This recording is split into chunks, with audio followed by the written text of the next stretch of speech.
Welcome to the Mindfully Masculine podcast with Charles and Dan, where we take a conscious, holistic, and direct approach to relationships, mental health, and personal development. To join the conversation, give us a rating and review, and contact us with questions or suggestions at mindfullymasculine@gmail.com.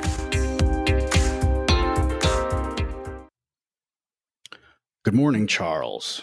Good morning, Dan. It was great. It was very busy. How's yours? Cold. It was cold. Woke up to seeing my breath and a layer of ice on my windshield this morning, as well as frost all over the ground. And I thought I had been transported back to New Jersey. And I looked out and no, I was still in Florida. Yeah, when I flew home from New York, getting off that plane at like 1:15 in the morning on Sunday, not much changed weather-wise from when I got on the plane in Newark to when I got off the plane in Orlando. It was pretty much the same, which was crazy. That doesn't happen very often. No. Yeah, ironically, my sister was all excited to come down. She's coming down for work for this weekend. She's going down to Fort Lauderdale and stuff. And she's like, how come there's no sunshine in the sunshine? Like, yeah, well, a couple weeks out of the year, we actually do have a winter here. You know, she's like, we're not moving down because I want my seasons. Well, you know, we got some seasons here too. Yeah, just a little shorter. I did a little bit of walking around at Disney World yesterday, some of the hotels, and it was wild to see nobody in the pools. And there were lifeguards standing there, you know, and they were all wearing like a windbreaker and long pants, but there was not a single person in the pool. Although I think my girlfriend said that she went by one of the pools before I got there, and there was a guy he wasn't doing laps. It wasn't like he was training. He was just leisurely swimming around in the pool where that water had to be pretty doggone cold. But it's definitely been unseasonably chilly here. I purchased it's too early for a product review, but I got an electric throw blanket last night because I thought it would be a little more toasty to sleep in. Instead of having to jack my heat way up, I could just have a electric blanket. Yeah. And one night, pretty good. I'll let you know after some additional exposure whether I like it or not. Sounds good. All right, so here we are on Monday morning. What's gone well for you since you and I last talked in the efforts of recording a podcast? So what's gone well for me is I've definitely enhanced my appreciation and respect, I should say, for coaching in general. I recently started with an executive coach to help me overcome my obstacles, and it's amazing how you really, some things that seem so simple, right, until you actually talk to somebody else outside of your own perspective, how they can seem to be, you know, how your own brain can really blow them up into mountains, and they're not even molehills, you know. And right. Even though I've been studying personal development for years, it's so different from, you know, I love the expression, you know, you can't read the label from inside the bottle. And so you really don't know, you know, you don't see things that are obvious. So, I had another session with him on Friday, and it really helped me get unstuck. And it didn't take much because all he needed to do was ask me a couple of questions that made me pause and think. And, the transformation is amazing in terms of the confidence that I was able to pull in terms of doing new things. From him. And so that went really well, and I'm excited, and I highly recommend working with him. He's fantastic. I've known him for years. I've actually known him since kindergarten. So it's a little bit of a strange dynamic. Wow. We've been friends since kindergarten. So for me to say, okay, yeah, man, you can be my coach, it was a little bit of a leap of faith, but I'm sure. So glad I did it.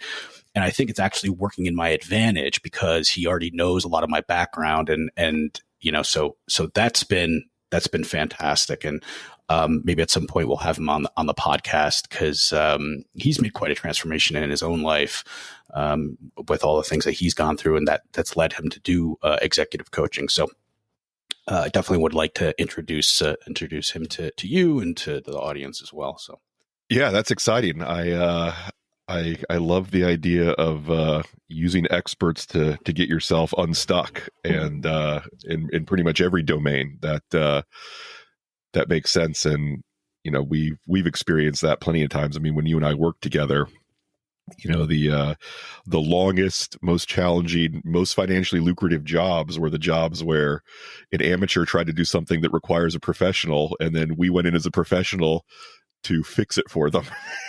And so you can really apply that to whether it's writing a will or doing your taxes or fixing something in your house, whatever it is. It's like, you think the old expression, you think hiring an expert's expensive, try hiring an amateur. Try doing it yourself. An amateur. Yeah, right. Yeah. I used to run into it all the time when I was building my business with talking to small business owners about outsourcing their IT, and I would so often, it's like the only reason we're talking is because things aren't perfect, right? And so I would give them a quote for some services, and often I would hear, I think I'm just going to keep letting my wife's nephew do it for us. And I'd always be like, does he also do your taxes? And the answer is no, never. But and again, I wouldn't be talking to the guy if everything was great. It's just like, we had this huge disruption to our business where we lost all this data. It's like, okay, well, give me this much money and that'll never happen again. Oof, I don't know. Yeah, I mean, then you got to really at that point. Then you got to be like, hey, what did that cost you? You got to, yeah. Right. But one of the things I run into, and I've experienced myself as a small business owner, when you have this much success, you become very hard to coach and very hard to accept advice. You're like, well, I've gotten where I am on my own, so I'll just stay the course. That's why a lot of small businesses never break through to become medium businesses. Yeah, and through my own experience, I realized part of the reason why we don't do that is because it's something new. It is getting uncomfortable because that's not something that you're used to doing, right? You're used to kind of figuring it out on your own. So now you're asking yourself to go into unknown territory, and it's going to cost you some extra ducats and everything else. Yeah, it's a little, you really gotta want it, but you gotta. I think more than anything, just realize that there's so many benefits to it, so many shortcuts. You can save so much time. It's one thing that we can't create more of. So 100% if you for a coach, a therapist, even just talking to friends for advice. I mean, sometimes you'd be so surprised at how much time and money you actually end up saving in the end. So I had one customer tell me once, when I told him he needed a new server, and I quoted it to him, he said, I could take my whole family to Hawaii for a week for what you're telling me it's going to cost me to get a new server. And, I thought to myself, it's like, well, I'm not interested in the guy who's nickel and diming so he could take his family to Hawaii for a week. I want to work with the guy who wants to move his family to Hawaii because his business can run without him. Yeah. Yeah. Right. Right. Yeah, for sure. I mean, it's a good filter. So how about you? What went well for you this week? I was in New York from Wednesday until early Sunday, and it was great. I spent a lot of time on my feet. I walked like a hobbit, and the bad news is I also ate like a hobbit. But so it turned out to be a kind of a wash. I ate a lot and I walked a lot. I had 2 days that were 10 or 12 miles of walking around. I stayed on the Upper West Side, like around 103rd Street, and then walked down to Soho, where I rented an office for the day. And that was like a 6.5-7 mile walk from Upper West Side down to Soho, and did quite a bit of that, walking, looking at stuff, taking pictures, eating really good food, thinking about the podcast and my business and my relationships. And man, I really, in 2022, I kind of neglected my need for solo travel, and I will not be making that mistake in 2023.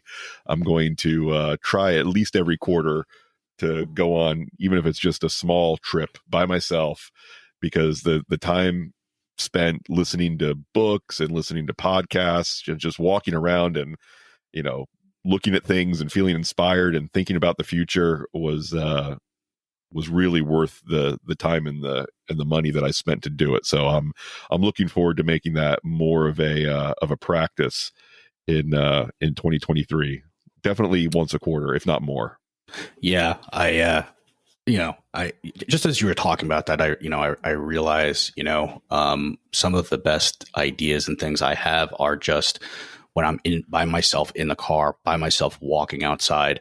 And I, as a consultant early on, my career, I used to travel a lot by myself. The downside was I didn't really go out and see and do a lot of things when I was traveling, but I definitely felt like I was able to get a lot of insight and ideas traveling by myself. So, maybe I'll do the same. Maybe I'll start scheduling a couple of some weekend trips here and there for myself.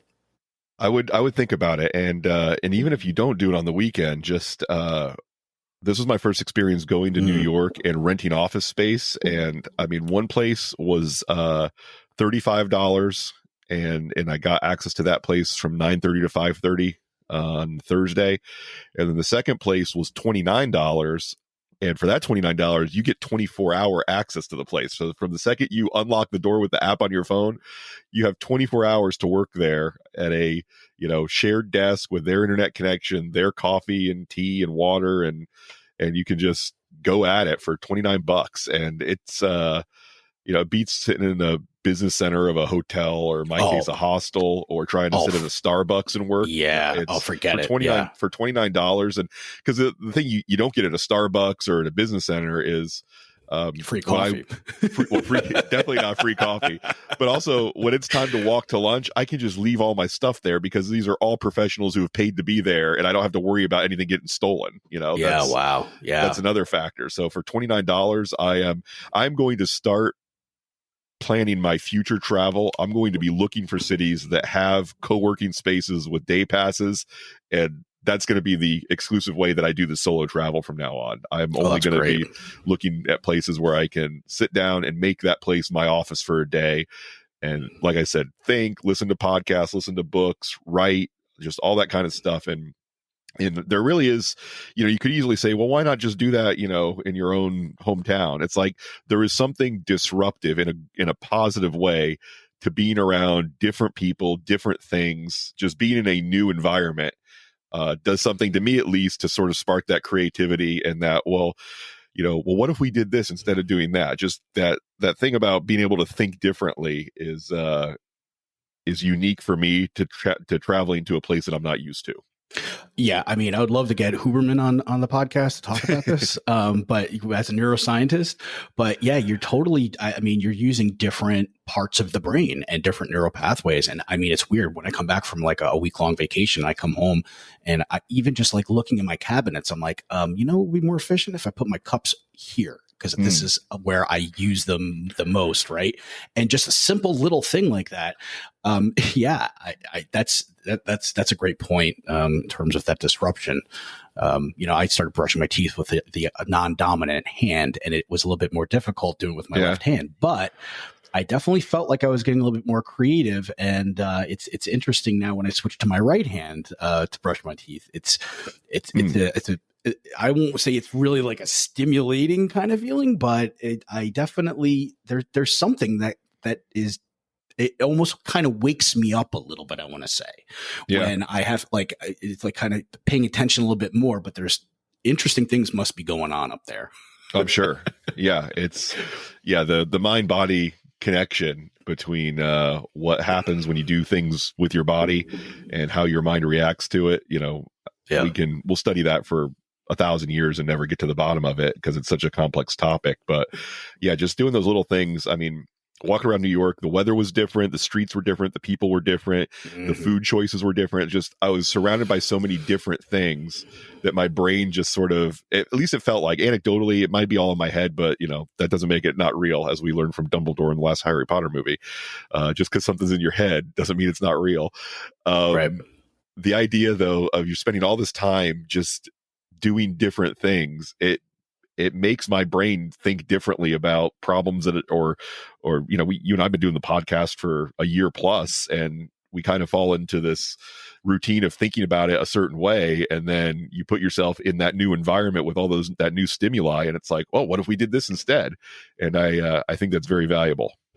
Yeah, yeah, and I mean, just as you're thinking about it, I was going through some thoughts in my brain. It's just, you can get a similar type of experience just leaving your house, right? You don't need to actually go like all the way to, New York or whatever. That's fantastic. Absolutely. But just, getting out of your current environment and, going somewhere where things are changing, right? So it's, maybe you're in like a downtown city area, and that's probably why, so many people love cities is, you walk out of your apartment or house in a city, and, it's a whole nother environment practically. I mean, stores are still the same, but there's new people, there's new things, a lot of movement, a lot of stimulation going on. And I just kind of thought about that. Well, that's probably why so many people love being in big cities. Yeah. Yeah. The stimulation is definitely out of this world. Now, I think you can get that in other environments as well. It's just, sure. Not a lot of co-working space available in Antarctica. So you work with what you can get to. Right.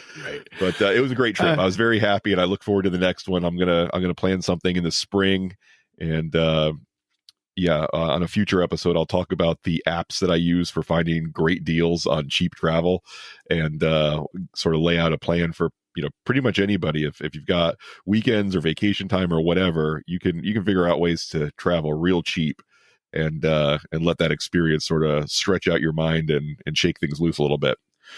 All right, let's jump into our book. We're going to be covering the beginning of Atomic Attraction by Christopher Canwell, and I'm not sure exactly how far we'll get. We've got we've done some prep on quite a few chapters, and I don't know if we'll touch on all of them because we start out with some very complicated material and sort of dispelling some myths that a lot of us sort of picked up along the way, whether we wanted them or not, about how attraction works. But first of all, let's talk about this. Who is our audience for this book? I would say our audience for this series is really, anybody who is interested in what men think about male to female attraction.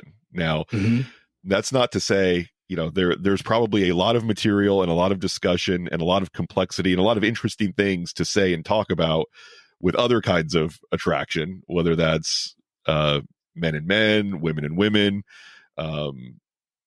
Certainly, a book written by a woman on how women can attract men would be very interesting. It's just we're trying to stay a little bit closer to our domain of experience and talking about things in a way that we have an informed enough take that people will find what we have to say interesting.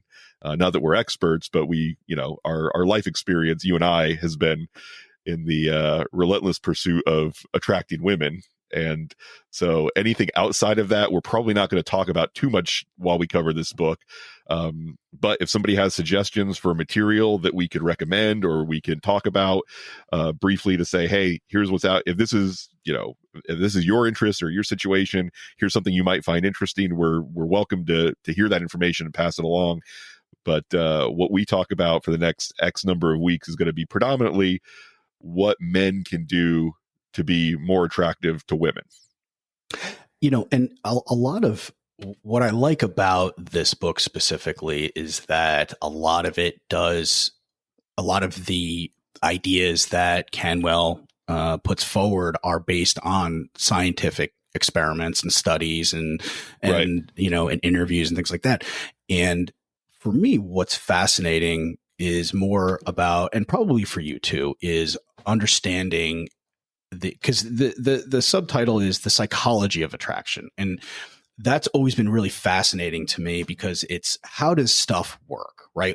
Right. And why does this human being do these things? And what's the cause of that? And then, and what's really interesting is a lot of very common ideas and myths and things like that are actually dispelled through some of the research and the ideas that he's putting forward here. So for me, it's, this is an example of, how society typically thinks of attractiveness in men.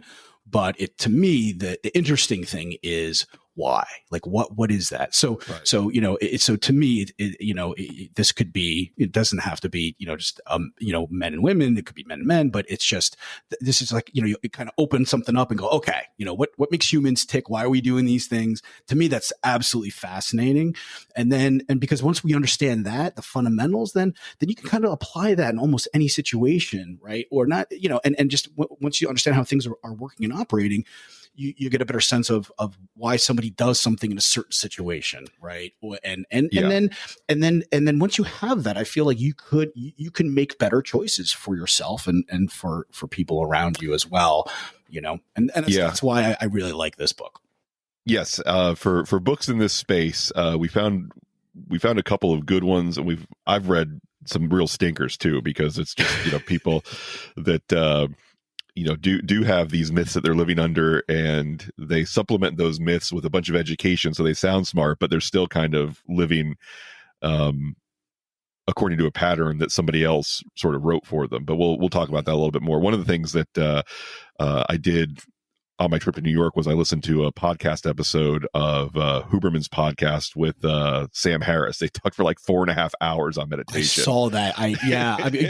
And I was like, you know what? I'll be honest with you. I love, Huberman, and I know you like Sam. Now I wanted to listen to it, but then I saw 4 hours, and I'll be honest with you, I was like, I don't even want to start this. I was just like, oh my God, man. Yeah, I didn't listen to it in a single setting, and it was a lot. But one of the things Huberman said that really resonated with me was one of his favorite feelings that he experiences is learning that he's been living under a myth and then dispelling the myth and no longer living under that myth. So this idea of, I always thought things were a certain way, and then I learned that things aren't really that way, and now I can live the rest of my life knowing that things aren't really that way. And that's an experience I really feel invigorated by as well. Like learning I've been wrong about whatever this whole time, and now I know that it really works this way, and now from today going forward I can live my life as if this thing is actually true, that is true, instead of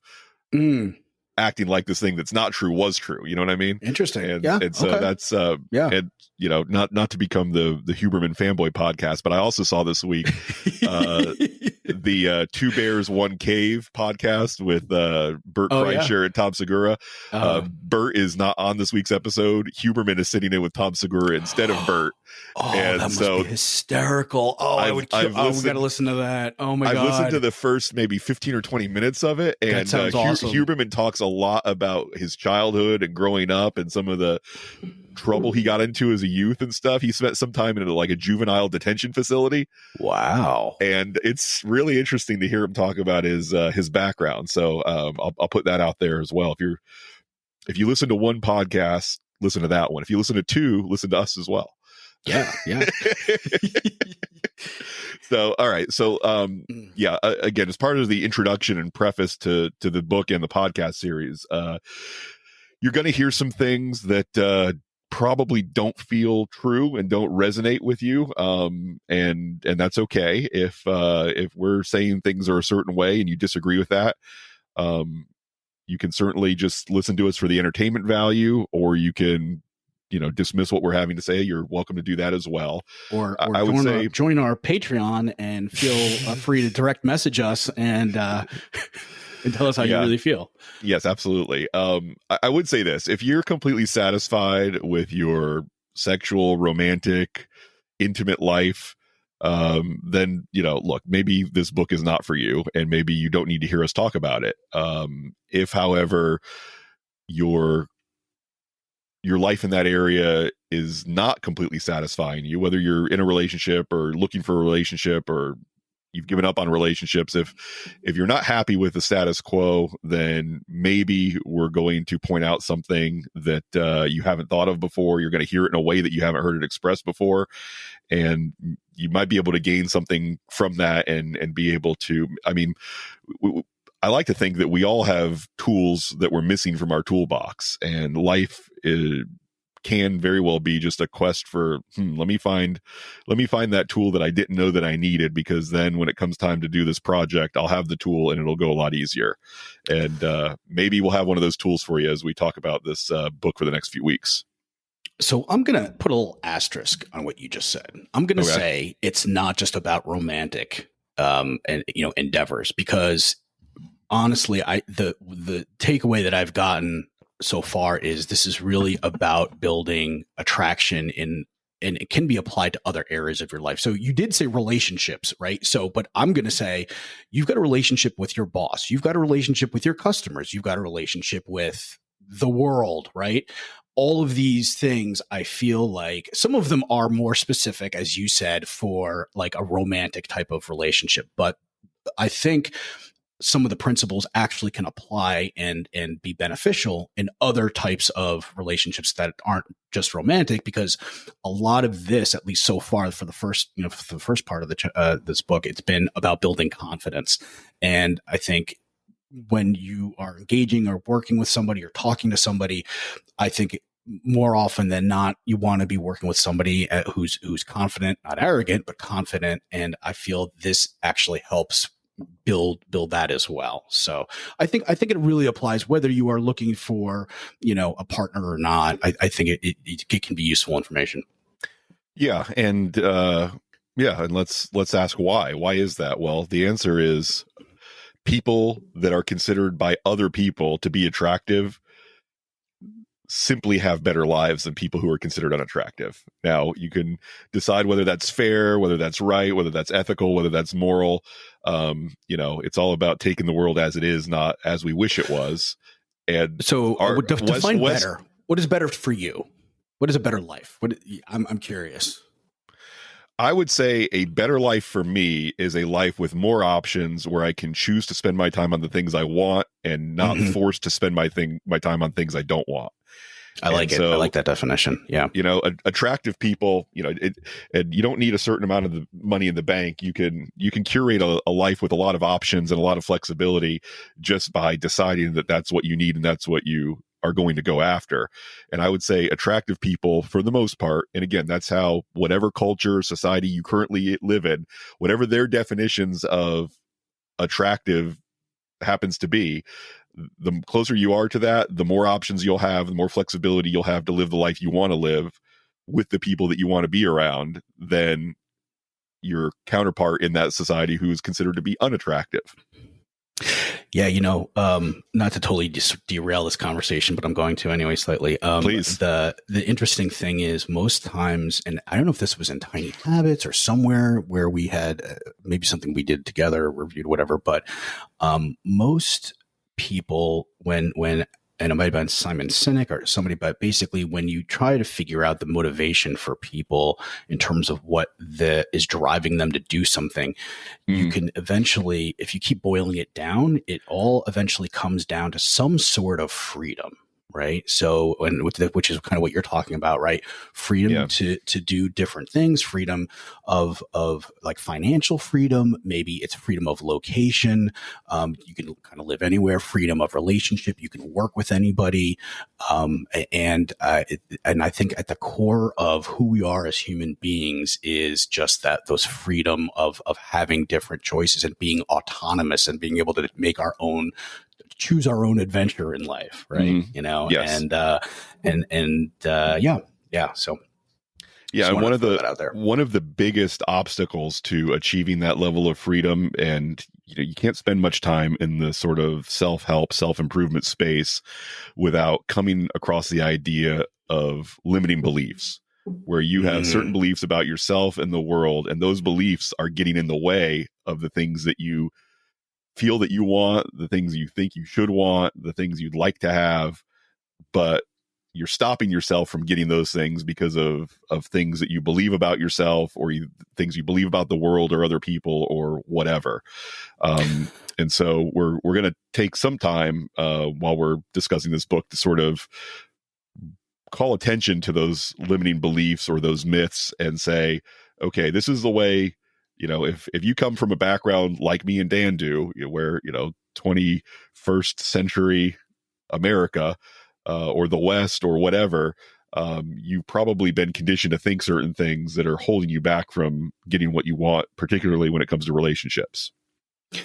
Yeah, my favorite analogy, and I forgot where it's from, is, or I don't know if an analogy is the right word to define it, but basically it's a story where, when you chain an elephant to a post, and I guess in circuses they would do this. They would, basically to stop them from escaping when it's a child, but when it's young, and then as it grows up, eventually they just keep the chain on the elephant, but they don't actually tie it to a post anymore or chain it up to a post anymore.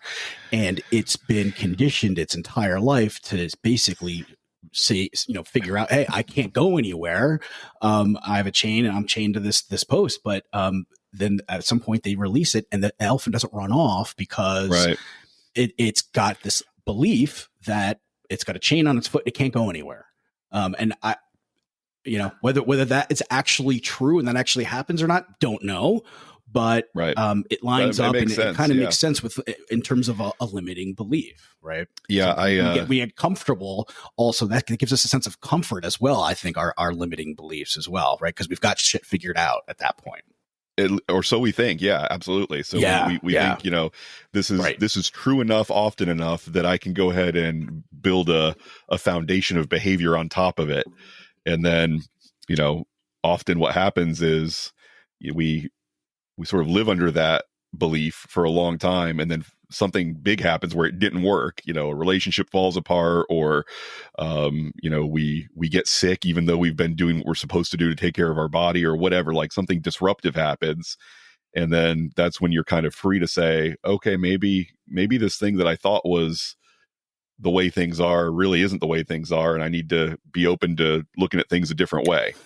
Yeah, and that's really tough because, these beliefs, you have enough of them, that forms your identity, right? And so now when you're saying, you're open enough to say, hey, maybe I'm wrong, like that's a big ask. I think it's a bigger ask than just, I think people realize on the surface, because, it could be basically shaking our very identity, by basically saying, hey, I was wrong about this one thing or whatever.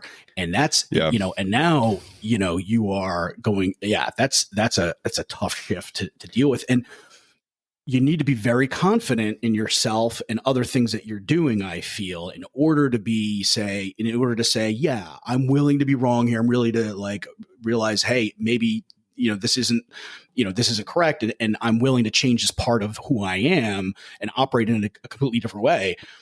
And so I like the idea here is again, this book it builds confidence in other areas. So I feel like if you're not dependent, if you're not really good in one area and that's the only part you're good in, that's the only source of confidence you have, when that's shaken, what are you left with? So, what I'm taking away from this is there's so much to human beings and life that let's build confidence in multiple areas. So we're not all hinged on this one leg. And when that gets cut off, we fall apart.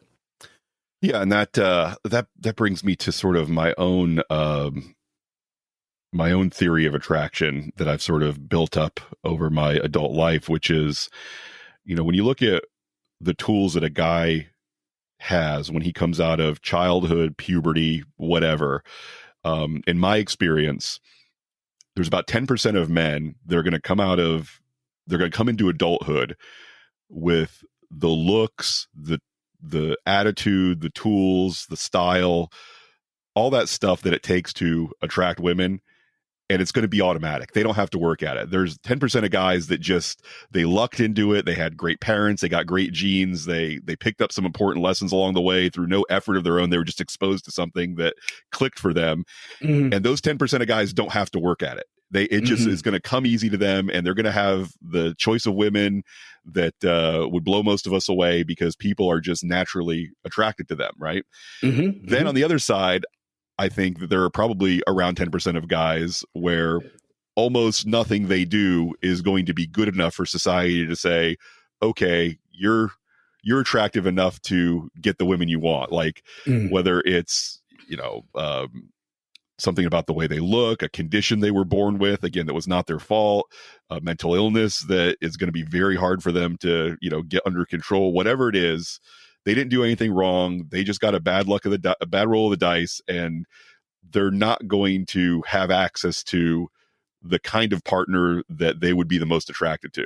And that sucks. And it's a shame, but it kind of is just the way that it goes. But the good news for the 80% of us who are in the middle, no offense, Dan, I put you in there with me as well. None taken, man. No. The good news for us is how attractive we are is very much in our control. And with the choices that we make and the way we decide to live our life and the things we choose to focus on and the interests and the careers and the style, all these things that we choose to pursue, we can have a very good, highly attractive life that people want to be around and people are want to spend time with us. And it's just a matter of learning the things we have to learn and putting the right tools in the toolbox and then using those to build a life that people look at and say, okay, there's something good going on there. I want to be close to that. Yeah. And I think a lot of the reason why you do this podcast is to help identify what those tools are and also find ways of using them in a way that it works. You can be consistent with it. You can, you can evaluate whether it's something you want to keep doing or not. And then, as Charles and I share our own experiences, with a lot of these tools, I mean, books and education and stuff, these are all tools and things like that. And for me, the ones that, have given me the most benefit are the ones that I'm excited and I feel like I can look back and go, hey, I used to be this way and I've done a couple of these things and now I'm this way. And that gets me excited and motivated to try more things. And if I feel like I've got an attractive life for myself, you're the best salesman, right? For yourself. So other people would, like you just said, other people will see that and go, hey, look, this guy really enjoys what he's doing. And I think that's, the biggest thing too is, if you don't love yourself, it's a tall ask to ask somebody else to love you. Right. So I don't want to say it's like a sales process by any means, but you really, if you want to be attractive to other people, you got to believe it yourself and not just on a surface level, right? It's you really need to, and that's fine. There's so many things to start out with that will get you there. You don't have to say, oh, I'm the most successful, handsome person, because you got to believe it, right? Otherwise it's not going to be present in you. And if you don't actually believe it yourself and you're saying we talked about these affirmations and stuff that you were going through at one point where you're like, it doesn't resonate with me. I don't really believe it. And then a lot of them out there don't. And then it's kind of useless. You might as well just be, reading a billboard, right? Exactly. Yeah. All right. So let's talk a little bit about some presuppositions that you and I share that we're going to sort of bring into our conversation about this book. One of those is that you and I believe that humans are animals. More specifically, we're mammals, and more specifically than that, we are social primates. And so while there are some big differences between us and chimps or bonobos, there's also a lot of similarities. And so we're going to find value in books on biology and psychology that acknowledge the fact that, we share a common ancestor with other social primates. And so by observing and experimenting on the behavior of social primates, there are things that we can learn about how people work. And that's a great foundation to put down there. Yeah. Yep. Yeah, and we don't boil this down to there's no difference between us and monkeys. That's not what I'm saying. I mean, we have a level of consciousness, and as a result of that, we build things like culture and societies that animals do not build. But the way that we select our mates and the way that we reproduce with those mates is very similar to the way that some of the other great apes do that. And so what I'm saying is science is not completely quiet when it comes to how humans behave in this area. And there are things, without being reductive, there are things we can learn from other animals that we can then apply to having the kind of relationships we want. Because I mean, look, even if you're dating someone who doesn't want to have kids or already has had kids and doesn't want more kids or whatever, you can't just flip off a switch that evaluates potential partners in light of how likely they are to provide healthy, secure offspring that will then live long enough to have children of their own. So again, regardless of your personal situation or the personal goals of a guy or a gal that you're interested in, we don't just simply get to say, evolutionary fitness no longer has any effect on me because I don't want kids.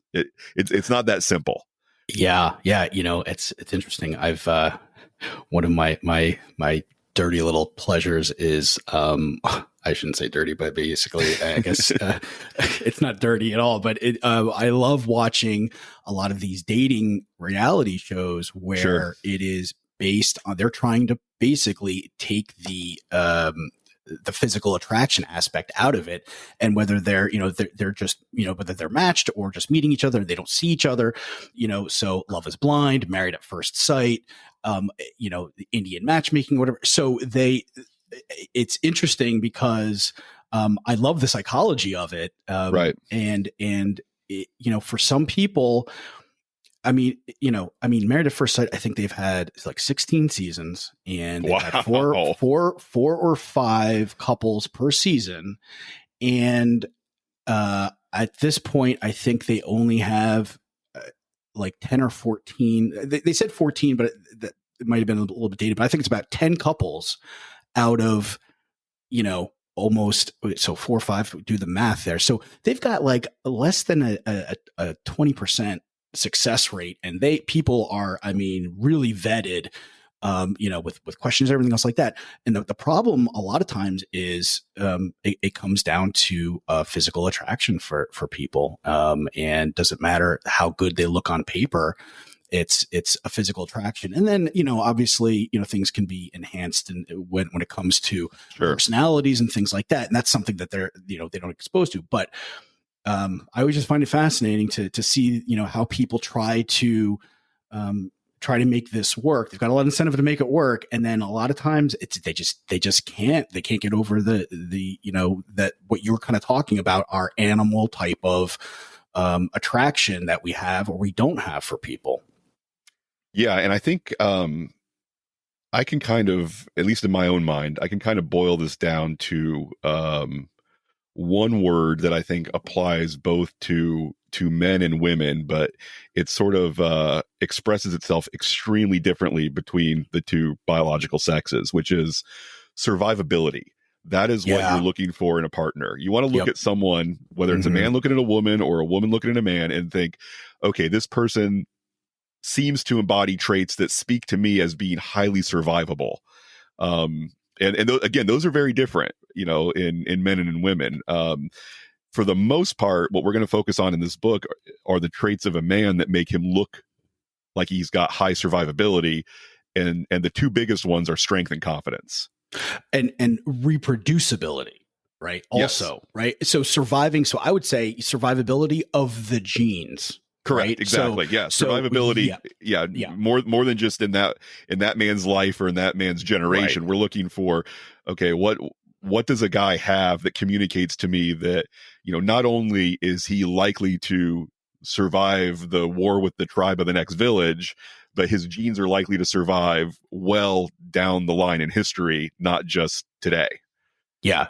I remember in college we read a book called the Selfish Gene by Richard Dawkins. It was fascinating. It was a tough read, but it was interesting to kind of realize, hey, it's genes that are driving us because they want to, perpetuate themselves into the next generation. So it's amazing how much we're controlled by our genes. Yeah, I heard another quote that that you just reminded me of. I don't know who originally said it, but it was, "The genes hold culture's leash." Yeah. So Wow. That's so the good. yeah, Yeah. so culture can only be so wild up to a point because, but sort of in the background, genetics are always holding that leash, letting culture not stray too far away from what actually leads humans to survive and reproduce and carry forward through time. And yeah, and it's true. I mean, we see it in the although the things we consider attractive, particularly physical attraction, it can sway like a pendulum left and right, but it never sways so far that it gets out of the realm of what we find to be attractive is what we believe will lead to the survivability of our genes to the next generation. Yeah. I mean, you could even look back through different cultures throughout the millennia, where if you look at some of the really old paintings and statues, where there was a period of time, and I don't remember, is that maybe the Renaissance, where if you were overweight, if you were like fat and had like protruding bellies and really just, it was considered beneficial. And I guess Right. that was because food was a scarce resource at that point. And so the people who were overweight were the ones who had the ability to survive. They had the Right. ones to and so and a lot of those, I guess, were honored through art. And so it's just, there is a little bit of a feedback there. So it's kind of like, yeah, what is going to be most likely to allow those genes to survive? And maybe that comes out in society and culture, and that kind of gets Right. elevated. Right. Yeah, no, absolutely. And again, we're not making value judgments on whether that's right or that's wrong. We're just looking at it and saying, yeah, this seems to be the way that it works. And, and that doesn't mean, look, a man or a woman that has characteristics that are considered to be less attractive or unattractive, that's not a value judgment it might be of society, but it's not of me and you. We're not saying people who are unattractive are worth less or should be treated with less dignity or should have less rights or anything like that.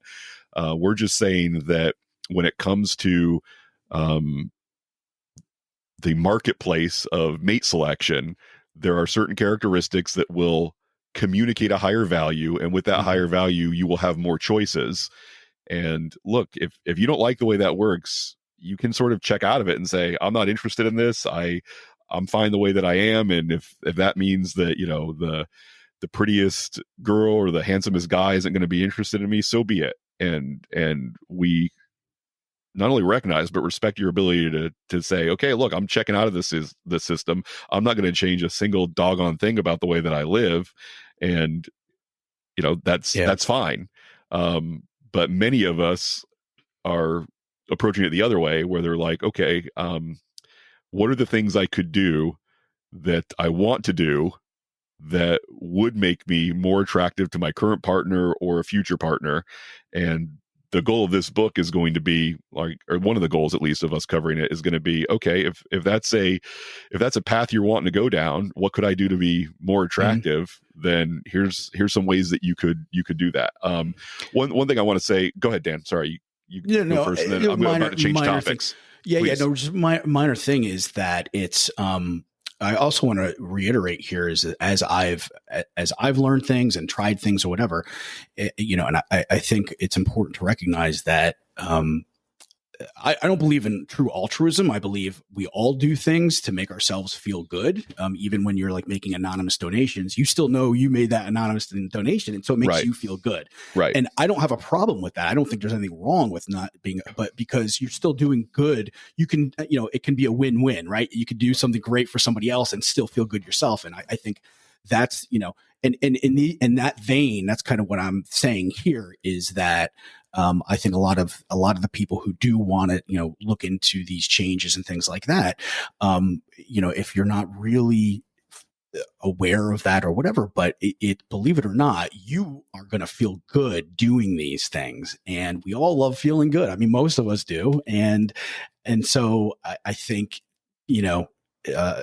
as long as you're not biting off more than you can chew. And then I want to keep going back to tiny habits, but basically, you know, that's where a lot of our, you know, our New Year's resolutions and things like that, they fall to the wayside because we're biting off more than we can chew. We end up not feeling good, and then we don't keep doing it, you know? Right. And so yeah, with, you know, with these things here, you know, we're going to try to present, you know, and we'll talk, maybe we'll do this is maybe some small ways you can start making some of these changes. And Charles and I will come up with some ideas. We're going to have some guests on that will come up with some other ideas and what they've done. And so this isn't a purely, it's not going to be like a painful process, and you're only going to get external benefits out of it. You're going to feel good yourself. Yeah, and we'll do our best to help sort of point out along the way of what are some of the things that men are likely to be getting wrong in the biggest way possible, where very small incremental changes could actually have a huge difference on how the world considers you to be attractive, whether that's what you're doing with your hair, whether it's what you're, you know, the kind of clothes that you're wearing, you know, the shoes that you buy. I mean, what are the small things, the small changes you could make that would have a huge impact? And those are obviously going to be the first things that we would recommend that you look at. If you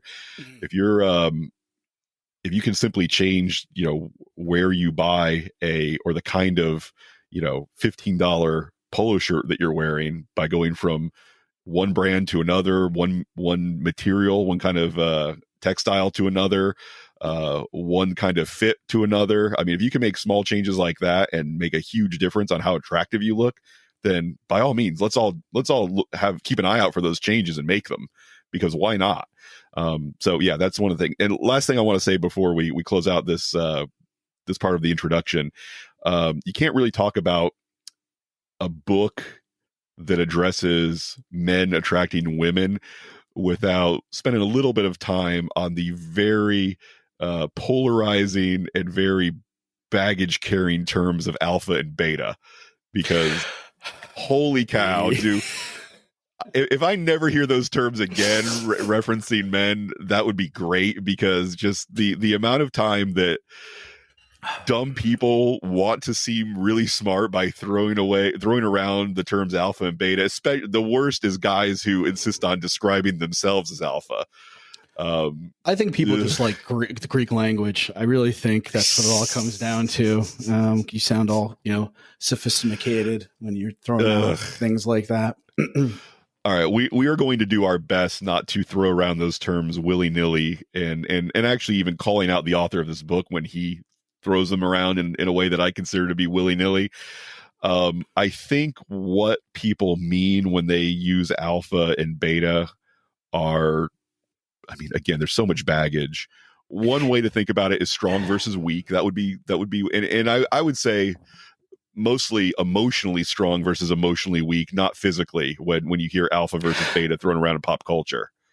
Yeah, you know, and I think that's a great way to think about it, because alpha and beta means makes it sound like there's only two options here, right? But this is a continuum, right? Absolutely. Because just like there's always going to be somebody who is better looking or richer than you, and not as good looking and not as rich as you. I mean, everything exists on the spectrum.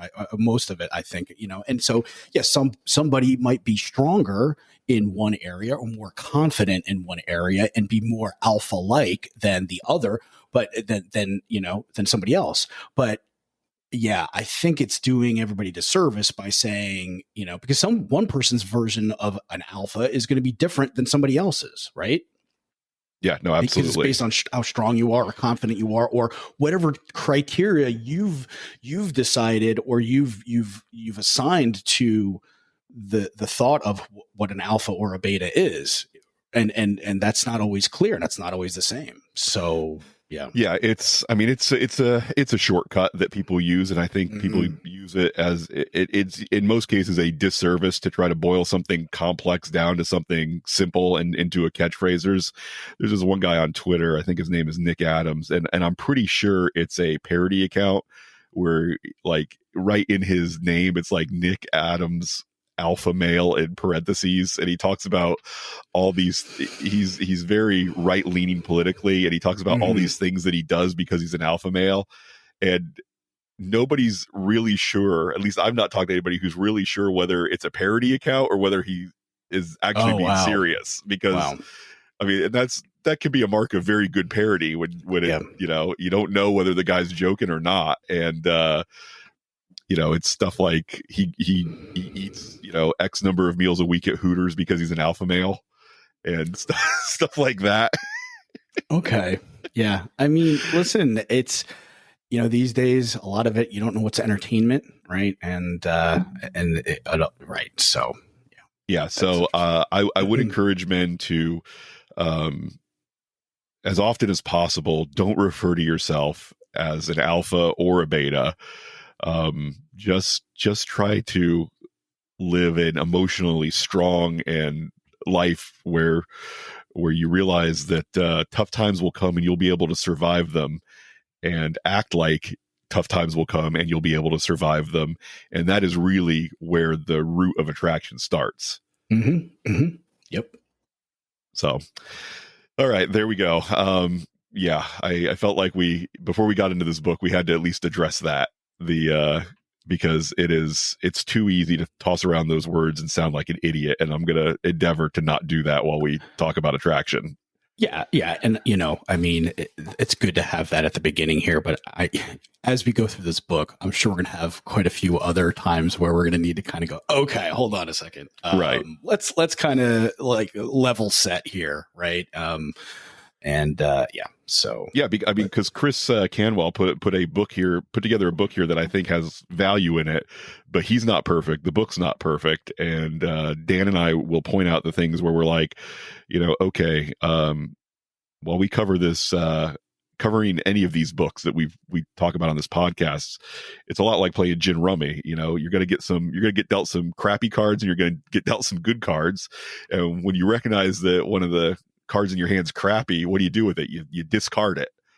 And there will be a couple points with this book that we recommend doing the same with some of his ideas.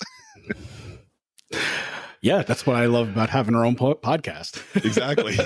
We get to pick and choose. Exactly. We've got the freedom, right? So look at it that way, right? We've built it. You know, we're not subject to anybody else's. Yeah, exactly. Thoughts and ideas yet. On Robert Glover. we're not big enough yet. Yeah. On Robert Glover's podcast, he has to act like every Robert Glover idea is a great idea. Same with Jordan Peterson has to act like every Jordan Peterson idea is a great idea, where we don't have to do that. We get to say, man, that guy's really right about this, and that guy's really off about that. Exactly. Yeah. Except for Dr. Julie. I think she's right about everything.